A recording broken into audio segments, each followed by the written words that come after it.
कार्यक्रमात त्यांचं स्वागत करायचं आहे. आणि सन्माननीय संजय भाऊ पाटील,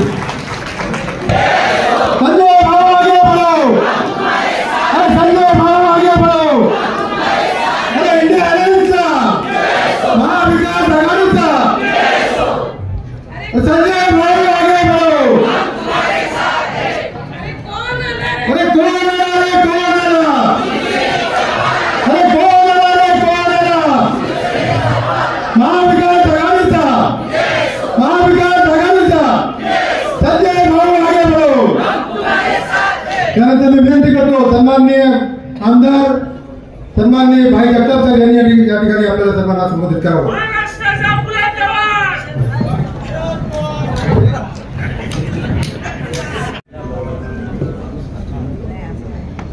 आपल्या सर्वांचे उमेदवार माननीय संजय भाऊ पाटील या लोकसभेचे ते उमेदवार आणि त्यांच्या उमेदवारीच्यासाठी किंवा त्यांच्या प्रचारासाठी या मंचावर उपस्थित इंडिया अलायन्सचे सर्व घटक पक्षाचे प्रमुख नेते, त्याचप्रमाणे समोर बसलेले सर्व विविध पक्षांचे पदाधिकारी आणि कार्यकर्ते,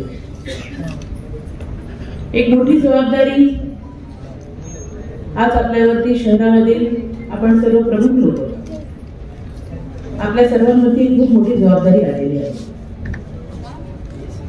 आणि आज सकाळीच आम्ही दक्षिण मध्य मुंबई येथील आपले महाविकास आघाडीचे उमेदवार श्री अनिल देसाई यांच्या प्रचारासाठी असणारी जी कार्यकर्त्यांची बैठक होती त्यामध्ये मी उपस्थित होतो. त्या ठिकाणी देखील मंचावर बसलेले अनेक नेते मंडळी त्यांनी त्यांचे विचार त्या ठिकाणी मांडले आणि जो उत्साह कार्यकर्त्यांमध्ये आणि पदाधिकाऱ्यांमध्ये आहे तो पाहता निश्चितपणे आपण जसं म्हणालात की या शहरामध्ये इंडिया अलायन्सचा विजय हा निश्चित आहे. आज समाजामध्ये तेढ निर्माण करून सत्ता आपल्याकडे कशी राहील यासाठी भाजप प्रयत्नशील आहे. ईडी, सीबीआय यासारख्या अनेक गोष्टी आज त्यांच्याकडे आहेत आणि त्या माध्यमातून लोकांना अडचणीत आणून आपल्याकडे सत्ता ठेवण्याचं काम ते करत आहे. आज सामान्य लोक ह्या विषयाला समजत आहे आणि सामान्य लोकांनी यावर त्यांची प्रतिक्रिया देखील देण्याच्या भूमिका त्या ठिकाणी ठेवलेली आहे.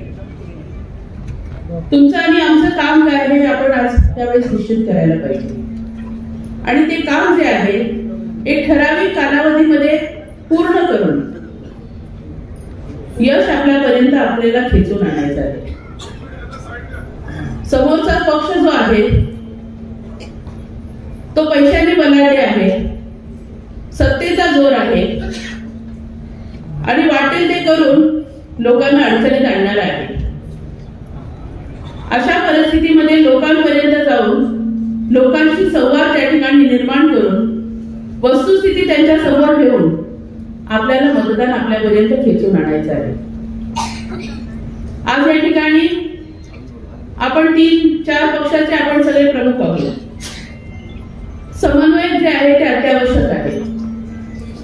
राष्ट्रवादी काँग्रेस पक्ष शरदचंद्र पवार या पक्षाच्या वतीने आम्ही मुंबई शहरामध्ये समन्वय त्या ठिकाणी नेमलेले आहे.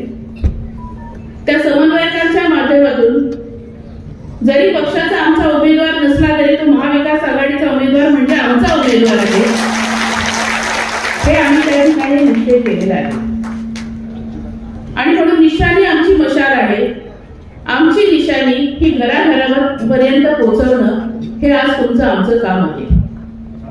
आज घराघरामध्ये झोपडपट्टी परिसरामध्ये दाटीवाटीने असणाऱ्या ज्या वस्त्या आहेत त्यांच्यापर्यंत आपल्याला आपली मशाल निशाणी न्यायची आहे आणि त्याच्यासाठी आपल्या सर्वांना सज्ज व्हायचे आहे. दिवस हे असेच निघून जातील. अनेक जण म्हणतात की महिना अजून आहे आपल्याकडे, पण त्याचबरोबर या महिन्यामध्ये गावी जाणारे जी लोक आहेत त्यांच्यापर्यंत पोहोचून त्यांना देखील कसं आपल्याला थांबवता येईल किंवा 20 तारखेला 20 मेला मतदानाच्या दिवशी ते कसे मुंबई शहरामध्ये राहतील याचं देखील नियोजन तुमच्या आमच्यासारख्या लोकांना करावं लागणार आहे. आज सेक्युलर विचाराचे आपण सर्व लोक आहोत. आज सेक्युलर विचार म्हटलं तर विविध जाती धर्माचे आपण लोक आहोत. आणि हे सर्व असताना प्रत्येक समाजाच्या लोकांना आज असं वाटतं की भाजपला सत्तेपासून लांब ठेवलं तर आपले पुढचे दिवस चांगले राहणार आहेत. अशा प्रकारच्या विचारांना आपण त्या ठिकाणी त्यांच्यापर्यंत जाऊन त्यांना विश्वास देणं आवश्यक आहे. आणि त्यासाठी आपण सर्वजण आज सज्ज झालोच आहोत, पण त्याचबरोबर रात्रीचा दिवस आपण करायला पाहिजे.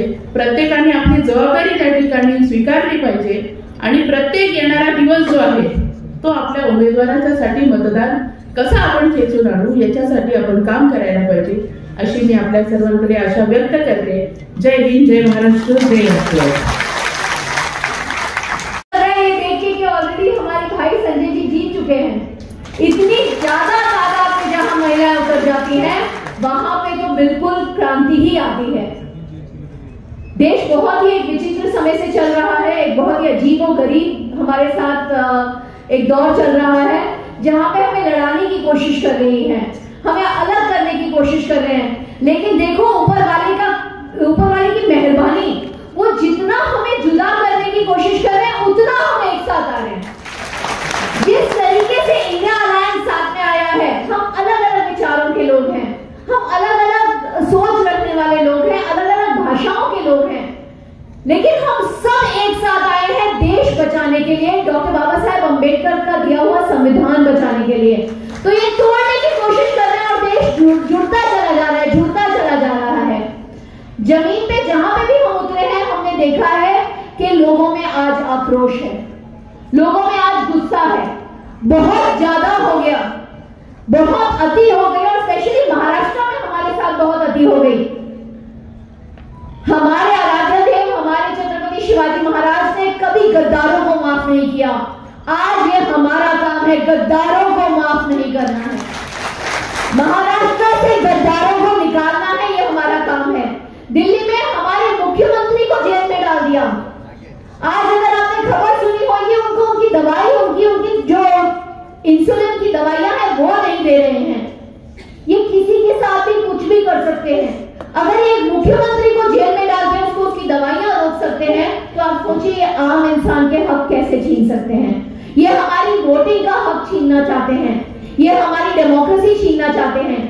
लेकिन हम इनके मंसूबे होने नहीं देंगे. मुंबई में जैसे आप सबने कहा 6 की 6 सीटें इंडिया अलायंस के पास जाने वाली हैं. मैं इधर होके आई, वहां पे भी पूरी इंडिया अलायंस की एक अंडर करंट इतना स्ट्रॉन्ग है कि लोग साफ कह देते हैं कि इस बार मोदी को वोट नहीं देंगे. बीजेपी का नाम नहीं लेते, एनडीए का नाम नहीं लेते, बोलते हैं इस बार मोदी को वोट नहीं देंगे. तो लोगों ने अभी मन बना लिया है.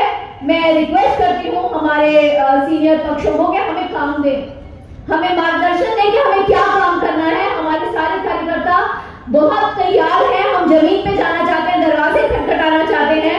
हम वार्ड वाइज प्लानिंग करके एक एक घर में जाके बोलेंगे कि इस बार संजय दीना पाटिल जी को आप भेजिए लोकसभा में और वो हमारे संविधान को बचाएंगे, वो हमारी डेमोक्रेसी को बचाएंगे. आप सबका बहुत बहुत धन्यवाद.